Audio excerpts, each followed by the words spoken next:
हाँ जी प्यारे बच्चों, नमस्कार। New Malwa senior secondary school Mallan की ऑनलाइन क्लास में आपका स्वागत है। हाँ जी, आज हम लेसन नंबर 14 महान राष्ट्रभक्त मदन लाल ढींगरा, इसका पेज नंबर 147 और 148 करेंगे। हाँ जी, भारतीय स्वतंत्रता की चिंगारी को अग्नि में बदलने का श्रेय महान शहीद मदन लाल ढींगरा को जाता है। मदन लाल ढींगरा का जन्म 1887 में पंजाब में एक संपन्न परिवार में हुआ था। उनके पिता साहिब गुरदीप मल गुरदासपुर में सिविल सर्जन थे। सेवा मुक्त होकर वे अमृतसर में रहने लगे। मदन लाल शुरू से ही स्वतंत्रता प्रेमी थे। हर बात को वह तर्क के तराजू में तोल कर देखते थे। बचपन की कई ऐसी घटनाएं मदन लाल ढींगरा के आत्मविश्वास को अभिव्यक्त करती है। भले ही मदन लाल के परिवार में राष्ट्रभक्ति की कोई ऐसी परंपरा नहीं थी, परंतु वह खुद शुरू से ही देशभक्ति के रंग में रंगे थे। लाहौर कॉलेज में पढ़ते हुए उन्हें देशभक्ति के कारण कॉलेज छोड़ना पड़ा।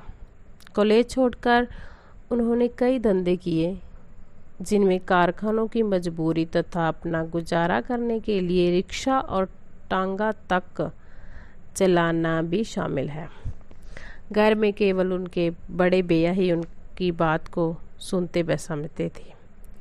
बड़े भैया के कारण ही वे उच्च शिक्षा प्राप्त करने के लिए सन 1906 में इंग्लैंड चले गए। वहाँ उन्होंने यूनिवर्सिटी कॉलेज लंदन में यांत्रिकी अभियांत्रिकी में दाखिला ले लिया। यह मदन लाल ढींगरा के जीवन का नया मोड़ था। भाई की सहायता के बिना यह संभव नहीं था। विदेश में रहकर अध्ययन करने में उनके बड़े भाई ने तो उनकी मदद की ही, परंतु उनके साथ साथ इंग्लैंड में रह रहे कुछ राष्ट्रवादी कार्यकर्ताओं ने भी उनकी आर्थिक सहायता की। लंदन में मदन लाल ढींगरा भारत के प्रखर राष्ट्रवादी नेता विनायक दामोदर सावरकर तथा श्यामजी कृष्ण वर्मा के संपर्क में आए। इन्होंने उनके संपर्क में आने पर यहाँ अपने को गौरवान्वित महसूस किया। वहीं सावरकर तथा श्यामजी कृष्ण वर्मा भी मदन लाल ढींगरा की देशभक्ति से प्रभावित हुए। कहा जाता है सावरकर ने ही मदन लाल को अभिनव भारत नामक क्रांतिकारी संस्था का सदस्य बनाया और उन्हें हथियार चलाने का प्रशिक्षण भी दिया। लंदन में श्यामजी कृष्ण वर्मा के संरक्षण में भारतीय छात्रों में राष्ट्रवादी विचारों के प्रचार के लिए इंडिया हाउस की स्थापना की गई। मदन लाल इंडिया हाउस में ही रहते थे। उन दिनों खुदीराम बोस, कन्हैयालाल दत्त, सत्येंद्रपाल और काशीराम जैसे क्रांतिकारियों को अंग्रेजों ने मृत्युदंड दे दिया।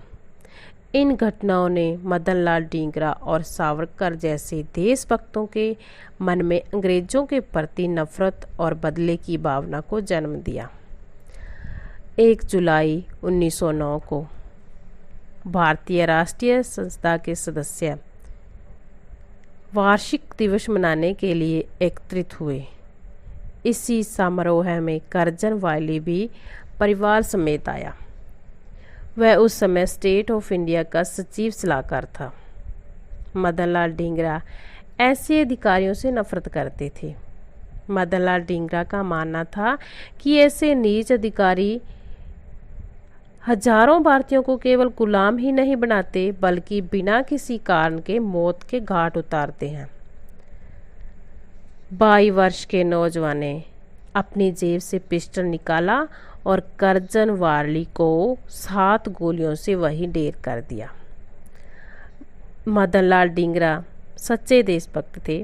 वह भागे नहीं, बल्कि बड़े आराम से अपना चश्मा ठीक करते हुए उन्होंने बड़ी सभा में अपने देशभक्त होने का साक्ष्य दिया। 1909 में अंग्रेजों के लिए यह पहली साहसपूर्ण चेतावनी थी कि भारतीय अपना देश आज़ाद करवाना चाहते हैं तथा आज़ादी के लिए हर कीमत चुकाने के लिए तैयार है। हाँ जी बच्चों, आपका ये हाफ चैप्टर हो गया और इसका जो हाफ है वो हम अगली वीडियो में करेंगे। हाँ जी, thanks, have a nice day.